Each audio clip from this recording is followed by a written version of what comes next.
It's 7 a.m. in the morning. The alarm goes off, you reach over and silence it. For a second, you just lie there staring at the ceiling. Not because you're tired, but because some part of you is already calculating how many hours stand between right now and the moment you can come back to this bed. You get up anyway. You shower, you make coffee, you get dressed, you drive the same route you've driven 100 times. You sit in the same chair. You open the same laptop. And somewhere between the morning meeting and the afternoon email chain, a quiet thought crosses your mind. Is this it? Meanwhile, across town, someone else woke up at 7 a.m. too. No alarm, just habit. They opened their laptop in their living room, still in a t-shirt, and got to work on something they built from nothing. No boss, no commute, no set schedule, but also no guaranteed paycheck at the end of the month, no health insurance, no paid time off, and last Tuesday they made nothing at all. Two people, same 7 a.m., completely different lives. And both of them, if you're being honest, have moments where they wonder if the other one has it figured out. The 9 to 5 has become one of the most argued about topics in personal finance and career conversations, and also one of the most dishonestly discussed. Hustle culture will tell you that working for someone else is a trap, that you're trading your most valuable years for a salary, that the only real path to freedom is owning something yourself. And then there's the other side, people who've never left the security of a steady paycheck telling you entrepreneurship is reckless, that benefits matter, that stability is the smart, responsible choice. Both sides are louder than they are honest. The truth is that a 9 to 5 job can be one of the smartest financial moves you ever make, or one of the most limiting things you ever do. It depends entirely on who you are, where you are in life, and most importantly, what you do with it. Today, I'm going to give you both sides completely. The real pros, the real cons, the things people on each side don't want to admit. And by the end, you'll have a clearer picture of where you actually stand. Predictable income is a financial superpower. There is something genuinely powerful about knowing exactly how much money is landing in your account every 2 weeks without doing anything extra to make it happen. Most people take this for granted until they don't have it anymore. Entrepreneurs spend an enormous amount of mental energy on revenue, chasing it, worrying about it, forecasting it, losing sleep over the months it comes in light. A salary removes that entire category of stress from your life. And that consistency isn't just emotionally comfortable, it's financially strategic. Predictable income makes it easier to budget, easier to save, easier to invest on a schedule. The person earning $70,000 a year in a stable job and investing 20% every single month will often outsave an entrepreneur making twice that with irregular income and inconsistent financial habits. Predictability isn't boring, it's a foundation. Benefits are worth more than most people calculate. When people compare a salary to self-employment income, they almost always forget to add up the benefits. Health insurance alone can run $400 to $600 a month for an individual on the open market, more for a family. Employer-sponsored plans typically cost a fraction of that. Then there's a 401k match, essentially free money that many employers offer and many employees underutilize. Paid time off, disability insurance, life insurance, dental, vision. When you add it all up, a $65,000 salary with a full benefits package can be worth $80,000 or more in real compensation. Self-employed people pay for all of this themselves, out of pocket, every month. It's one of the most significant hidden costs of leaving a traditional job, and one of the least talked about. Structure creates more freedom than people admit. This one surprises people. The structure of a 9 to 5, fixed hours, clear responsibilities, defined expectations, actually creates a kind of freedom that unstructured self-employment doesn't always offer. When you clock out at 5 p.m., you're done. The work stays at work. Your evenings, your weekends, your mental space outside of working hours belongs to you. Many entrepreneurs don't have that. The business follows them everywhere, on vacation, at dinner, in the middle of the night when something goes wrong. The person with a 9 to 5 and a clear boundary between work and life often has more genuine off time than the entrepreneur who is technically their own boss but never actually stops working. Skill development on someone else's dime. A 9 to 5 job, especially early in a career, is essentially getting paid to learn. You're building skills, expanding your network, learning how industries operate, how businesses are run, how deals get done, all on the company's budget.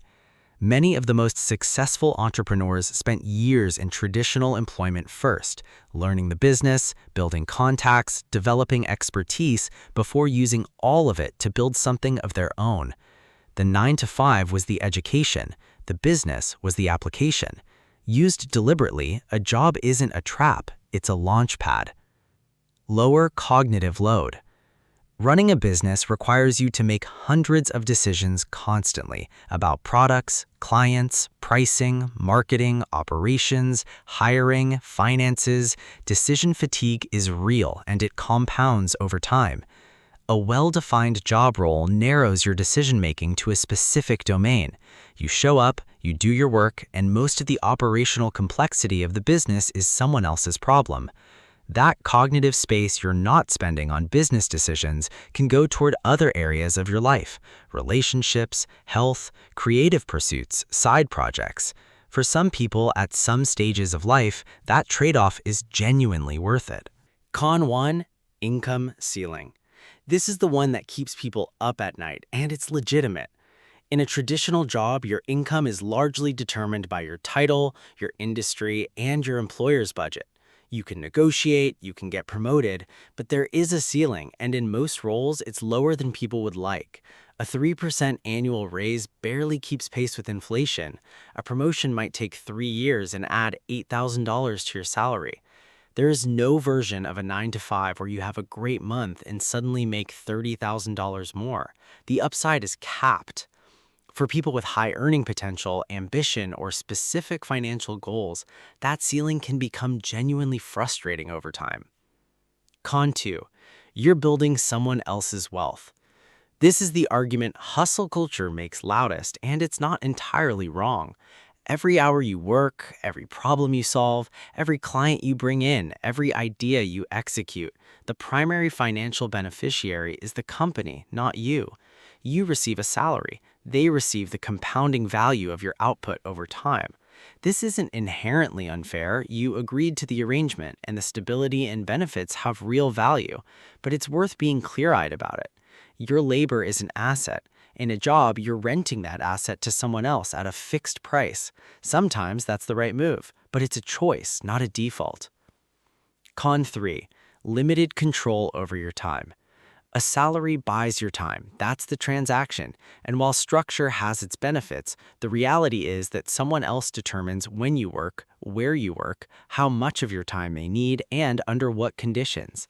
You need approval to take a vacation. You need to be at a desk, physical or virtual, during hours you didn't choose. If your child is sick, or your parent needs help, or you simply need a different kind of day, those decisions happen inside a framework set by your employer, not by you. For people who place a high value on autonomy and schedule flexibility, this constraint becomes harder to ignore over time. Con 1: income ceiling. This is the one that keeps people up at night, and it's legitimate. In a traditional job, your income is largely determined by your title, your industry, and your employer's budget. You can negotiate, you can get promoted, but there is a ceiling, and in most roles, it's lower than people would like. A 3% annual raise barely keeps pace with inflation. A promotion might take 3 years and add $8,000 to your salary. There is no version of a 9 to 5 where you have a great month and suddenly make $30,000 more. The upside is capped. For people with high earning potential, ambition, or specific... Here's what both sides of this conversation consistently get wrong. They treat the 9 to 5 as a permanent identity rather than a temporary position. The most financially intelligent people use a 9 to 5 strategically. They take the job that pays well and build skills. They maximize the benefits. They keep their expenses low. They invest aggressively. They build skills and savings and optionality on the side, not to escape their job out of desperation, but to reach a point where they have genuine choices. Some of them eventually leave to build something. Some of them stay because the job is genuinely good and the financial margin it creates is funding a life they actually want. Both outcomes are valid. The trap isn't the 9 to 5. The trap is staying in one passively, not investing, not building skills, not creating margin, not asking where this path is actually leading, and waking up 10 years later with nothing to show for it except a longer resume. A 9 to 5 is a tool. Like any tool, what matters is whether you're using it intentionally or just holding it without doing anything with it. If you're currently in a 9 to 5, here are the questions that actually matter. Is this job building skills that belong to you, skills you'd take with you if you left tomorrow? Is the income creating real margin? Are you saving and investing, or is every dollar spoken for before it arrives? Is the stability genuine, or is it comfort dressed up as security? Do you have a plan for what this job is funding? A business, financial independence, a career transition? Or are you just showing up because showing up is what you do?